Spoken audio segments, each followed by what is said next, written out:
Hello chemistry student, today we'll be talking about 14.3 factors affecting solvation. So once again, please read the PDF textbook for additional detail and minor facts. So the word solvation is when you actually have the solvent go and surround a particle of solute. It could be a liquid or it could be a solid, and rip it apart. So when you put a grain of salt into water, the water molecule would actually come, and the negative end of water would be attracted to the positive salt ion, and as that water moves away, it'll rip it apart. To your naked eye, that looks like it's being broken up, and you see that grain get smaller and smaller. So solvation is basically dissolving. And here's a picture of that process. Okay. Water is polar, that means it's uneven. It'll be often attracted to things that are uneven. So it's great for dissolving things like salt that has positive and negative end, because water has both positive and negative end. Water would not be very good at attracting something that's a straight and even molecule that's non-polar, like oil or wax or grease. So usually the rule is polar attract polar, and therefore they can dissolve quickly, and non-polar attract non-polar, and somehow they can dissolve a little bit, okay, or even quite a bit. So the overall energy you get from making a solution is called the heat of solution, just straight out definition there. And once again, please review what does exothermic and endothermic mean. Exo means heat leaving, and endothermic means heat is coming in. So something that's getting cooler is actually exothermic, because heat is leaving that mixture, and something that's getting hotter means that it's absorbing heat from the outside environment. So things that can help the dissolving process happen faster. So once again, dissolving is when the solvent molecule actually come and physically grab a solute molecule or particle or ion and rip it apart. So you have to have collision or physical contact. So 3 ways you can increase how fast something is being dissolved is A, by agitating it or giving it a physical transfer of motion or kinetic energy. When you shake something or stir something or you move it around, you're giving it more motion, and therefore the collision is going to be stronger or more often. Second is, if you drop a big grain of something into the water, you only have the surface on the outside. But if you chop that grain into half, you have the outside plus the 2 new surfaces on the inside that's coming in contact with the solvent. So usually the smaller something is, you have more surface area compared to its volume. So the smaller something is, the quicker it dissolves because it has small surface area. So powdered sugar dissolves in your mouth almost instantaneously, whereas if you have a big grain of crystallized sugar that's the size of, say, your fingertip, it's going to take longer to dissolve. Okay? And also, temperature is the measure of average kinetic energy. So usually the hotter something is, the faster it's able to dissolve something, because the molecule in the solvent or the total mixture are just actually moving faster, and therefore they have a higher chance of colliding with each other. And when they do collide, they actually collide with more impact force. So that last slide will help you do one of the homework question later, so think about that. Once again, solvent is the main part of the mixture, and solute is the smaller part of the mixture.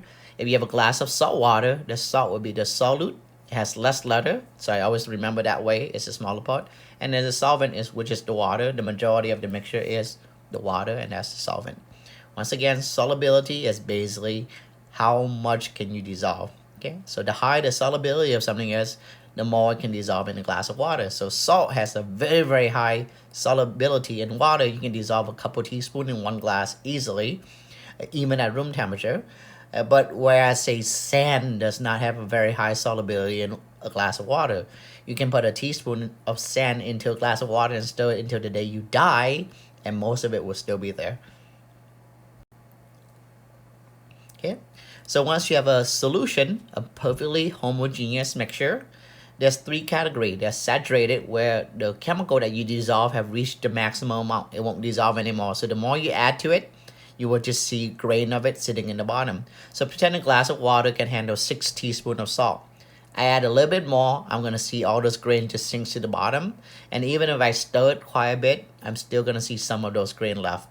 Now I can increase that by heating it up, or by making the grain finer and get rid of some of them. But basically, you already dissolve the max that you can handle. Unsaturated is like that same glass of water, but now I only have a pinch of salt in it. That means I can still put a few more teaspoons in and it's still able to dissolve with no problem. So unsaturated is not full yet. It still has ability to contain more solute. And then supersaturated is when you have a saturated solution, but you heat it up or you give it extra stirring or you make the solute very, very small, or a combination of all those three, usually is heat. And you dissolve a little bit more than what it can handle at room temperature because it's above room temperature. However, when it comes back to room temperature, it is above what it can handle. It's unstable. So please know that supersaturated solution are unstable and they will often form crystal and the grain of salt or lute will grow. So that's actually how we make crystallized sugar, is we dissolve a lot of sugar at high temperature above what it can handle at room temperature. So when we go back to room temperature and we dip a string in or a piece of wood in, it'll grow into that, and that's how we get rock candy. Okay, so rock candy is an example of supersaturated solution. With gases, it's a little different from solid when you dissolve in the liquid. Because gases are moving around in the liquid, the harder the liquid is, the harder for you to keep the gas in. So hot water in the summer actually has very little oxygen. That's why the fish often die when a pond get up to a very high temperature. So fish were trying to go find shade where it's cooler and there's more oxygen or air dissolving that. So please note, for gases, the harder it is, the less gas can handle or can be handled by the liquid. So it want to leave the liquid, okay? It doesn't want to stay dissolved. So colder water actually has more gas in it. So some of the most fertile places in the world in terms of water organism is actually in cooler water, okay? So another way you can increase gas solubility is with pressure. So think about a bottle of soda. When you buy it, it's pretty tight. That means it's under high pressure. They keep it at a high pressure so that way they can dissolve more carbonation inside the liquid. Also, there's some carbonic acid that will help change into a gas when it's opened up to the atmospheric pressure or lower pressure. So the higher the pressure a liquid is, the more gas can be dissolved in it, okay? So that's why when divers swim deep below the ocean where there's more pressure in the body, they dissolve more gas in the body. If they come up too quickly, the gas wants to leave and they'll form big bubbles in places in your body that can cause extreme pain or in some cases paralyze the swimmer. So that's why you have to go up very slowly, take a break and let your body get used to it, and the gases leave very slowly. That's called the bends. Okay, so here's the equation. Sorry for the thing being slightly off when I transfer it to a PDF over here. But it should be S1 over P1 equal S2 over P2. S is solubility, and solubility again is how many gram you dissolve in a liter or how many kilogram you dissolve in, say, kiloliter or liter 2. Okay, so S is actually mass divided by volume. So here I have an example for you. I have 1.19 gram of gas dissolved in 2 liters. So once again, S1 over P1 equal S2 over P2. Here's the equation. Now how do I know that? I have pressure and I have mass and volume, which represent S. So S1 will be 1.19 gram over 2 liter. That is S1, okay? Divided by P1, which is 2.5 ATM, equal S2 over P2, okay? Now, we don't know every part of S2, but we still know the volume of the liquid is just 2 liter. So we don't know how much mass. That's a question mark, so let's just call that X. Divided by the pressure, 2 is 6.5 ATM. What you can do is cancel out the unit. Okay, so I can erase the ATM because they cancel out on both sides. Okay. I have liter on both sides, but I can cancel that out too. So now the only unit I have left is grams, so we're going to solve for X. So you can cross multiply this, right? 2.5 times X over 2 would be 2.5X divided by 2.5 times 2, which is 5, okay, equal 1.19 over 2 times 6.5. That's going to be a little bit complicated, so I'm going to use my calculator. So I'm just going to punch that out. 1.19 divided by 2 times 6.5, and I get 3.8675 gram. So how do I get that x by itself? First, I want to get rid of that 5 below, so I multiply both sides by 5. And the 5 on top cancel with the 5 in the bottom.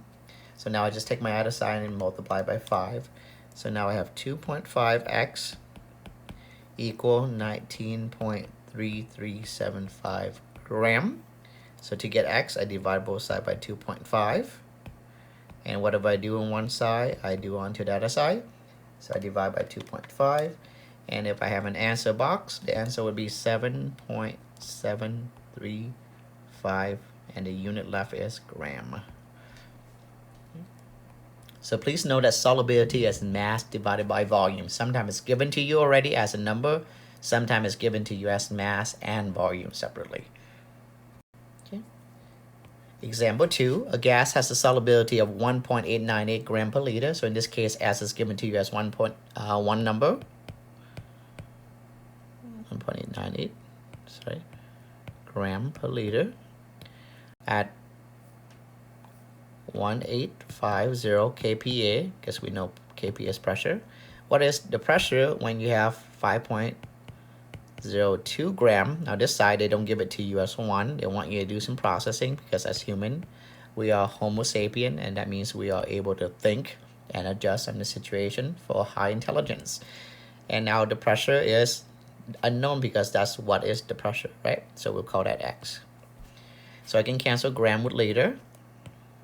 So now all I have left is kPa, which makes sense because that's the unit for pressure. So now once again, I cross multiply. So now I have 1.89 times x, 1.898x equal. The other side is 5.02 divided by 8, so I'm going to punch that out. And I'm going to multiply it by 1850.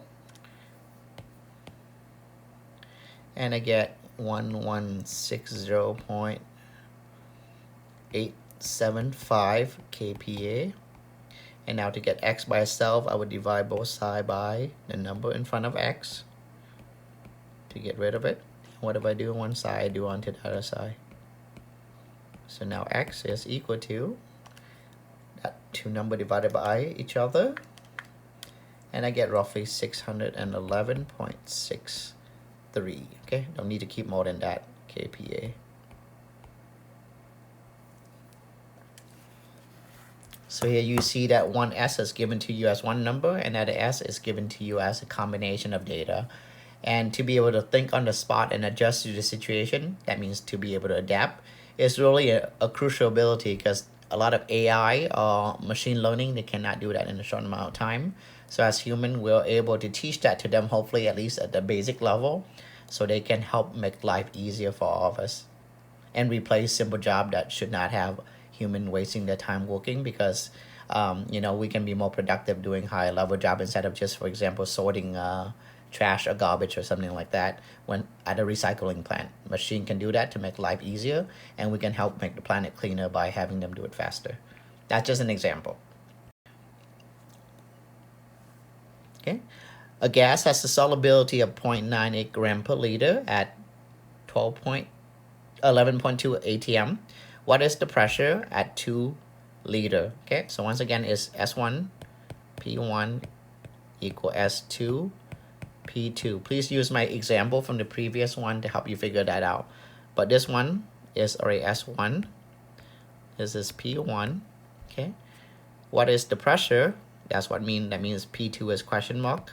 Okay, and here I have a combination of gram and liter. That will be S2. So P2 will be the X. Similar question. I have 2.4 gram at 1.5 liter.